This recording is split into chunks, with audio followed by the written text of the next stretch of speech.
We're tuned into Recovery TV, the voice of hope, with your host, John J. Tassoni Jr. Discussions and information on addiction and mental health issues. Now, here's John and today's guest. Welcome to another edition of Recovery TV, and I'm your host, John Tassoni. My guest today is Christy Provencher from Zinnia Health down in Exeter. But before we start, I want to tell everyone, get your Narcan. Keep your Narcan. Put it in your purse, put it in your briefcase, put it in your car. Take it out of your car at night because the heat, the cold could do something for it. But we got to start saving more lives. Too many people are dying on the street. Christy, welcome. Thank you. Thanks for having me. Thank you for joining us today. Thank you. So Zinnia Health, tell me about Zinnia Health. Well, we're still going strong. We were just talking about it's about 4 years now since Zinnia took over for the mainly Medicaid population for SUD treatment. So I have 83 beds inpatient at Exeter. I have 50 beds for PHP sober housing in North Kingstown and Cranston, and always looking to the state to get some more support, because the need is there, and always wait lists, so people need places to go, and if we could do it, we're going to keep doing it and doing the best we can. So you brought up a couple of points. Wait list. Mm-hmm. Yeah. I mean, we're taping now in September. It's going to air in October. What is your wait list? Right now, the greatest need is residential. After folks step down from detox level of care, they need residential maybe for another 30 to 40 more days of treatment. Mm-hmm. Inpatient, though, still under nursing provider care. Kind of a stricter environment just to keep people on the right track, focused on recovery, not too much freedom. So just another step down. And the residential wait list right now is men. I probably have about 15 to 20 on our wait list. Wow. And women's usually about 10 or less. Wow.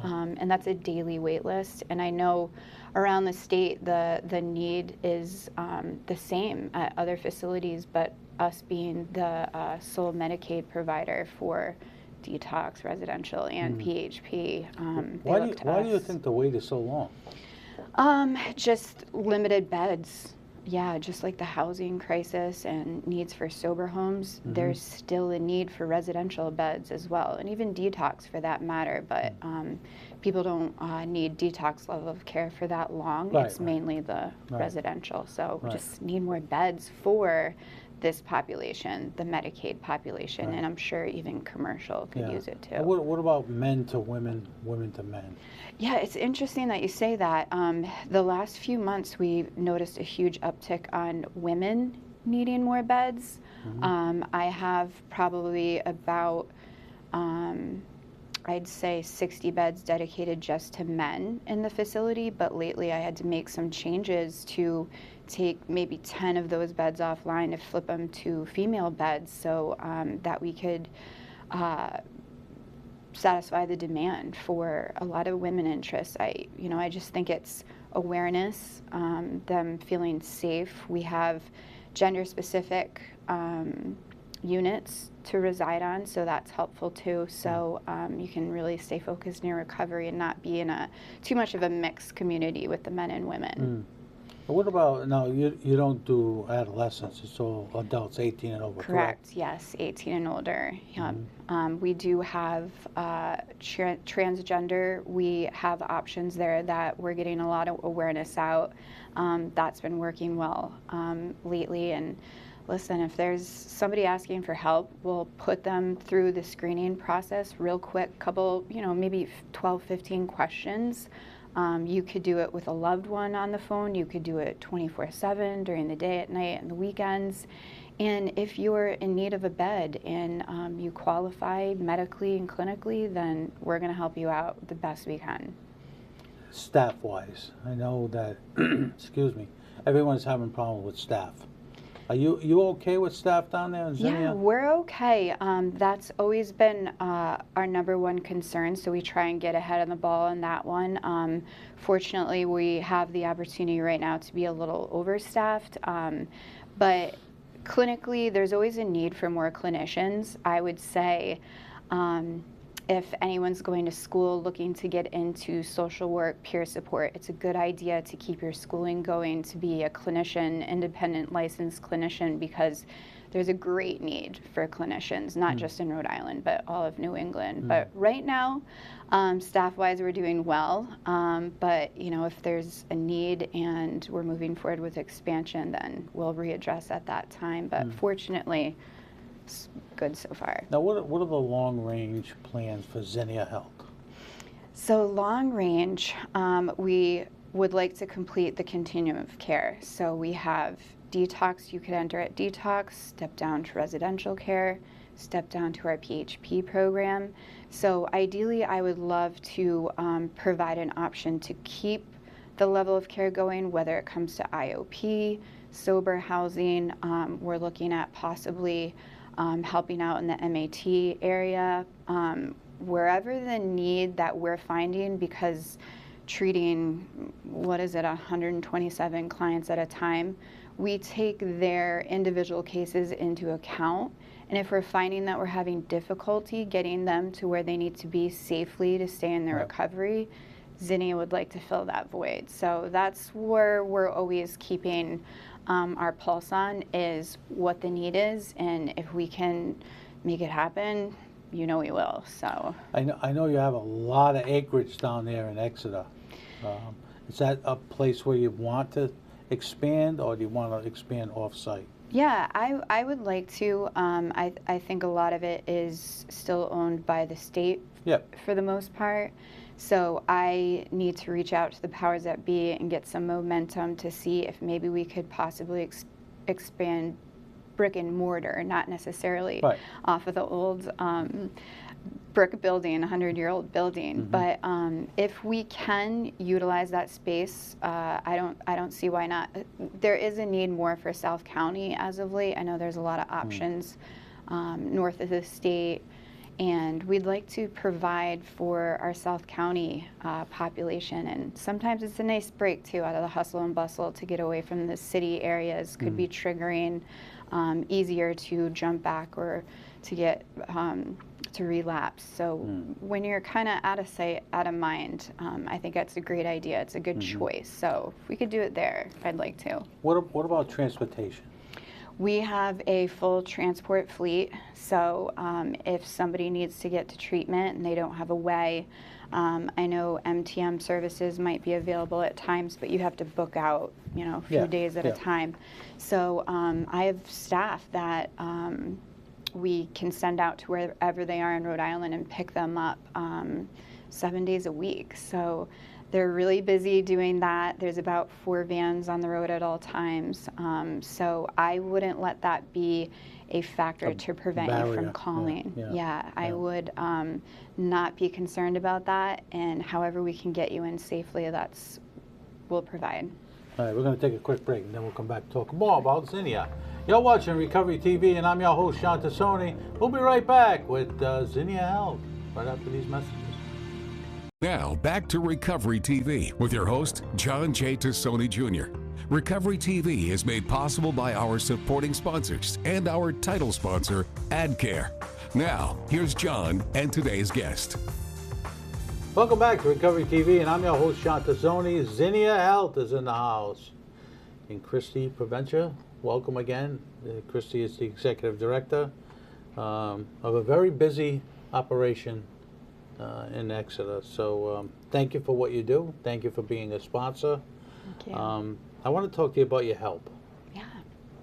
None of them called me to ask this question, but I want to ask you this question. A lot of the providers are having problems with their help. Yeah. Whether it's overwork, underpaid. We're going to start to turn the corner October 1st with rate increases. Right. How do you handle that many folks in your facility with over, I think you said over 100 patients? 120, yep, correct. And how do you do that? Well, I guess it's a day-to-day. I'm lucky to be in the position where I do lead a fantastic group of people, anywhere from the providers to the clinicians to the operations staff, to my directors. I'm very fortunate to promote the mission of what we do. The mission, along with the appreciation, is somewhat my specialty. I try and get out there on the floor with my staff to feel supported and seen. I think taking care of others is such a hard day-to-day job. Some of our clients are only there for 30 to 60 days, but my staff is there all year round.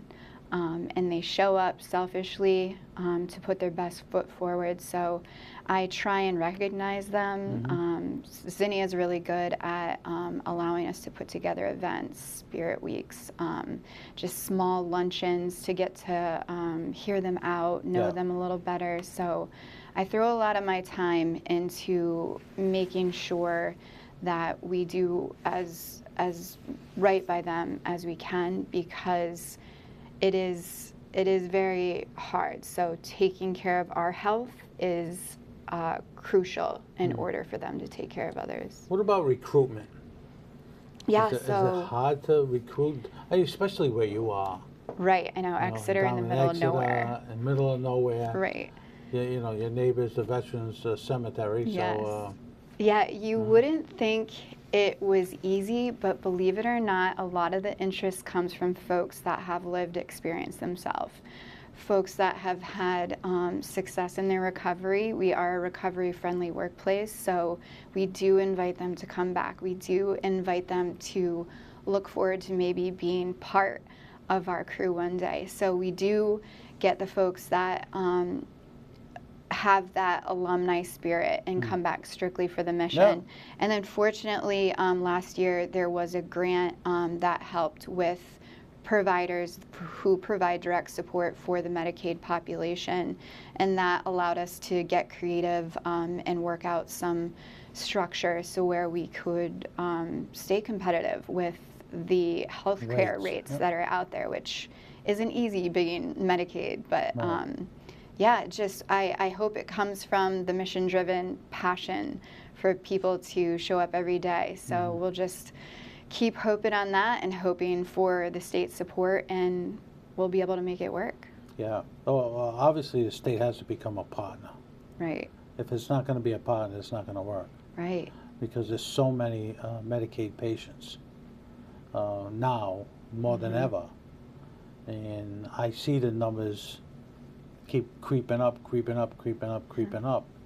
know, I think somebody told me the other day it was like a third of the budget.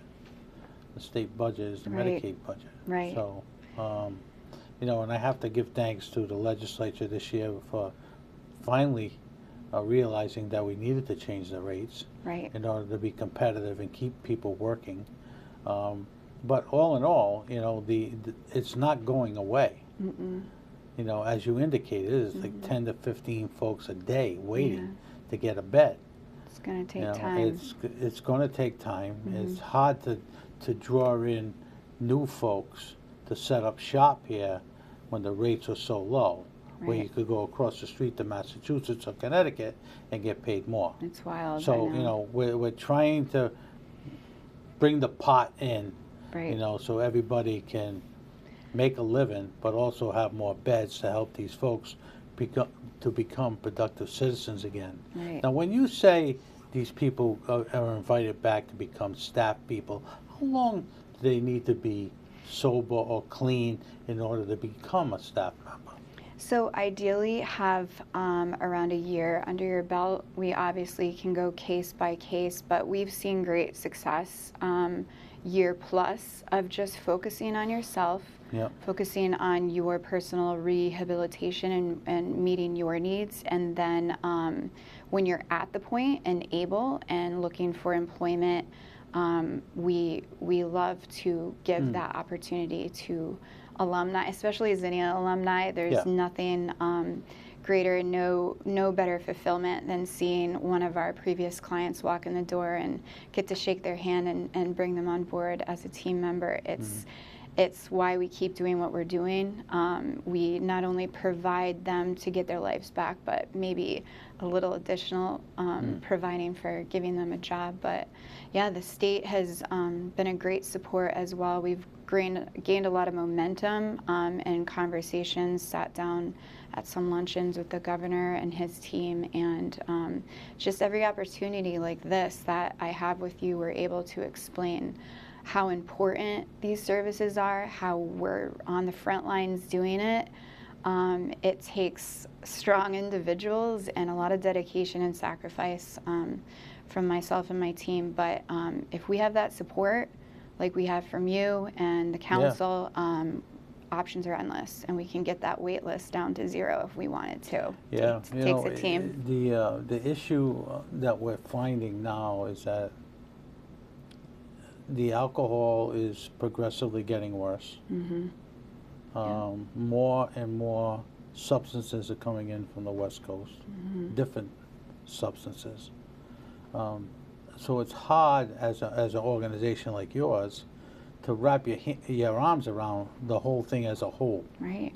You know, because you never know. I mean, you got xylazine, you got all these zines that are coming. Not helpful, right. It's not helpful because even the more training that you have, you know, you turn your head the wrong way and something else is coming in. Can't take but your I want pulse off to it. talk a little bit more when we come back from break about your website, how folks can call in, how if they're looking for a job that they may go on your website and do that. So we're going to take a quick break. Awesome. You're watching Recovery TV, and I'm your host, John Tassoni.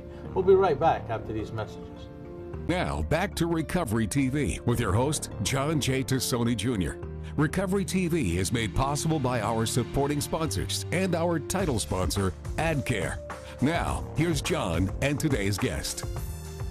Welcome back to Recovery TV, and I'm your host, John Tassoni. Zinnia Health is in the house. Christy Provencher, who is the Executive Director. So thank you for coming on, and thank you for becoming a sponsor. Thanks for having us. We greatly appreciate that. Absolutely. So my viewers want to know your telephone number, not yours, but Zinnia's, and also the website. Yeah, absolutely. So website, zinniahealth.com. All sorts of resources on the website. We have instant chat access on the website. So if you're looking for support, you can get real-time chat there. Also, our call center number is on the website, and careers page as well if you're looking for a position. Our facility number is 401-295-0960, and many different options for admissions, for nursing, to talk to directors. So that's where you'll find me as well. Feel free to ask. And then, yeah, we'll be Rally for Recovery upcoming. We're looking forward to that. So come down to the table, meet us. I'll have a great handful of my staff there supporting the cause. It's always a good time. Great. So wherever we can be seen, be heard, we love it. Love to get the word out. And the show is huge for that too. I can't tell you, I know I tell you every time I come on, but they will mention they see us on the show, and that's why they came to get help. So as many times as we can do this, that's what it's all about, that one or two people. It's all about saving lives. Absolutely. All about saving lives. So I want to thank you again for coming on. Appreciate it. Great to have you come on and be part of the team. There's no I in team. This is a team effort to get us where we need to be. Yes, sir. Folks, next week, Zach Kenyon will be on. He's a Providence firefighter who's been in charge of safe stations around the state of Rhode Island. So we'll see you next week. If you see something, say something. Have a great week.